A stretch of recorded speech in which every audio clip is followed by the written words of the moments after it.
ভারত পাকিস্তান সীমান্তে কি আবারও ঘনিয়ে আসছে নতুন উত্তেজনা? কেননা কাশ্মীরকে কেন্দ্র করে বহুবার সংঘাতের সাক্ষী হওয়া দুই পরমাণু শক্তিধর দেশের সম্পর্কে নতুন করে উদ্বেগ তৈরি করেছে ভারতের একটি সিদ্ধান্ত। ভারতের স্বরাষ্ট্রমন্ত্রী আমির শাহ জানিয়েছেন, পাকিস্তানের সীমান্তবর্তী এলাকায় অবৈধ স্থাপনার বিরুদ্ধে কঠোর অবস্থান নিয়েছে নয়াদিল্লি।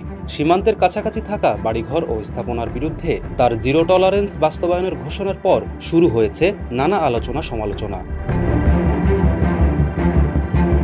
গেল বছর কাশ্মীরে প্রাণঘাতী হামলায় ২৬ জন নিহত হওয়ার পর দুই দেশের সম্পর্ক তীব্র উত্তেজনায় জড়িয়ে পড়ে।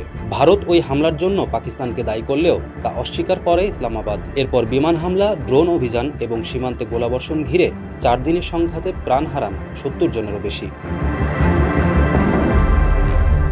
এদিকে ভারতের দাবি, সীমান্ত এলাকা ব্যবহার করে মাদক, অস্ত্র ও অনুপ্রবেশের ঘটনা ঘটছে। আর সে কারণেই আন্তর্জাতিক সীমান্তের ০ থেকে ১৫ কিলোমিটার এলাকার মধ্যে অবৈধ স্থাপনার বিরুদ্ধে কঠোর ব্যবস্থা নেওয়ার সিদ্ধান্ত নিয়েছে দেশটি। তবে কূটনৈতিক বিশ্লেষকরা বলছেন, ভারতের এমন পদক্ষেপ নতুন করে রাজনৈতিক ও কূটনৈতিক উত্তেজনা সৃষ্টি করবে, যদিও এখনও এ বিষয়ে পাকিস্তানের আনুষ্ঠানিক কোনো প্রতিক্রিয়া পাওয়া যায়নি। তবে কাশ্মীর সীমান্তে উত্তেজনার দীর্ঘ ইতিহাস বিবেচনায় অনেকে শঙ্কা করছেন, সামান্য একটি সিদ্ধান্তও দুই দেশের মধ্যে নতুন করে সংকটের সূচনা করতে পারে, আর তার প্রভাব পড়তে পারে পুরো দক্ষিণ এশিয়ার নিরাপত্তা পরিস্থিতির উপর।